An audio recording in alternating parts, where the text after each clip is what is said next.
Hello everyone, welcome to my channel. I hope everyone is having a wonderful day. Before starting the video, please go ahead and hit the subscribe button and give this video a like up. Young and the Restless spoilers for next week see some dead bodies to add to the pile. It sounds like Carter and Chance Chancellor both end up dead by the end of next week as the freaky fiesta in France winds down. By the end of this week, we've got Kane Ashby's assistant Carter in some seriously hot water. Chance and Victor Newman caught him lying. They busted his alibi. Carter said he was sleeping, but another staff member saw him lurking. Then, Victor and Chance were grilling him about framing Nick. Newman. Creepy Carter said he didn't hide the bloody dagger under Nick's bathroom sink, but nobody knew that's where it was stashed except the person who stashed it and Chance and the Newman. So, big whoopsie. Carter wouldn't know unless he was framing Nick. Plus, Amanda Sinclair and Kane were just discussing who had access to the recordings to delete the footage. Just the two of them and Carter. What's interesting is Kane thought the killer was after him, and that's why he brought in Chance. We're probably going to get some more twisted revelations next week that hint that Damien was always the target. It seems like there should be more to it, but there's not. It's just a very thin plot in my mind that has somebody completely disposable as the culprit that has no meat in any of the core storyline. Victor and Chance wanted to keep pushing on Carter, but Kane pulls him out of the room, says he can go to the bar and wait, and Chance and Victor are talking to Kane about him. Now, Kane does not think Carter has it in him to murder anybody. Chance is kind of wondering if Carter would cover for Kane killing somebody. But surprisingly, Victor is right there and thinks Carter killed Damien and did it for Kane, but not necessarily because Kane wanted him to. And again, Kane doesn't think he's capable of it. Amanda runs into Carter at the end of this week, and he tells her Chance and Victor are questioning Kane about their history. He insists to Amanda he'd never do anything to make Kane look bad. So Amanda's prodding. She asks Carter if he's covering for Kane because he killed Damien. Carter says, "No, that's not what's happening." Lily Winters joins and starts going off complaining about Kane. Ever the loyal minion, Carter tells Lily that Kane really loves her. Carter asks Lily to give Kane another chance. That's a hard no. Lily says right as Kane walks up that he disgusts her. Those are going to be famous last words because of spoilers for next week.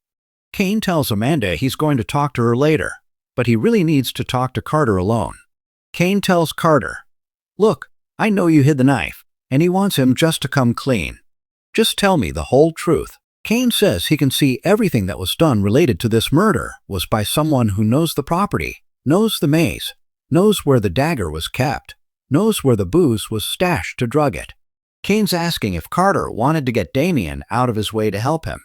He thinks Carter thought this was a good solution for him to get back with Lily. If you remember, Carter told Victor and Chance he owes Kane. Carter repeats that to his boss, but Kane says, "No, you don't owe me anything." He actually vows to protect Carter. But while Kane and Carter are talking, Chance and Victor are eavesdropping from the hedges. Things get really scary next week, and 100% Carter's the killer. I'm interested to find out if there's more to it, but honestly, it doesn't seem like there is. It just seems that Kane's assistant is a lone wolf. Also, it looks like Lily messed up telling Carter that Kane disgusted her because next week's spoilers for Young and the Restless have Lily circling back around to where they are. She asks what's going on. Carter pulls a gun, grabs her, takes her hostage, holding the gun to her head.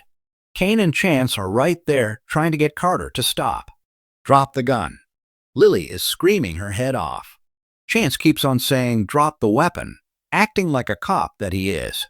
Kane's trying to tell Carter, "Please stop before things get worse on you." Carter doesn't think things can get any worse than they are. Carter's telling Kane he did this all for him. I think it'd be really weird if Carter was actually in love with Kane or something. That would make this slightly more interesting than the thin plot it is with this random killer.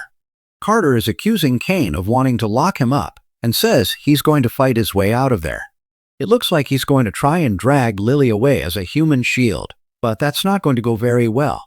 Chance is trying to push Kane back, get in between them because he is the cop. Things get really, really bad from there. Amanda is talking to Kane about notifying the French police. He tells Amanda she did the right thing calling them in. Kane asks if the cops are still on the scene, and Amanda tells Kane they're finishing up. They're going to take the bodies to the coroner's office, and Amanda says the case is closed. Kane's in the clear. He doesn't feel like that's what's happening. He feels really bad. He's blaming himself for Lily being taken hostage. Amanda said bodies plural. So, one's Damien. He's been in the deep freeze in the kitchen for a few days. I'm assuming Carter is probably shot as well because he's 100% expendable. I'm wondering though if Chance is also shot in the skirmish, and there are 3 bodies at the chateau to be picked up rather than 2 bodies. We all know that these are Connor Floyd's final episodes that we're in right now. He already left Y&R. He started taping over at Days of Our Lives on June 23rd. So, he finished on Young and the Restless around the 3rd week of June, maybe sooner. They usually tape about a month ahead. So, we are nearing the end of his run on Y&R. There's been no sign they're going to recast. Whether they zip Chance into a body bag or just slide him onto the back burner remains to be seen. We'll have that answer next week.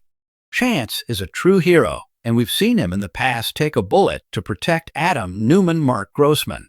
So totally feasible that he would take a bullet to protect Lily or Kane from Carter.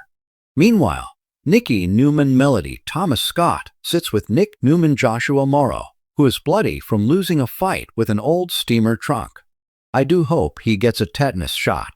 All the cell phones come back to life. Looks like Kane took down the blocker. Victor thinks Kane did it because he knows he lost. He's ready to leave and get everybody back home. Kane is sweeping everything off his desk next week in a fit of rage. I do wonder if Victor is wrong about Kane losing everything though. Clearly, he's lost Lily, at least for now. At the end of this past week, Nikki was ready to sign papers to transfer Chancellor over to Kane in exchange for an affidavit stating that Nick is innocent. Amanda had those papers ready to go. Lauren Finmore Tracy Bregman was warning Nikki, slow up. Don't jump into this. But Nikki was very insistent she needed to. So, we'll see if that transfer of Chancellor went through before the shooting and death drama. That would be really ironic because Victor is long overdue for a comeuppance, and he and Nikki weren't really playing very clean when they got their hands on Chancellor. So, we'll see how it goes. Check back soon for our full weekly spoilers video for the week of July 28th through August 1st. Thanks for watching this video. Please subscribe to our YouTube channel and stay with us.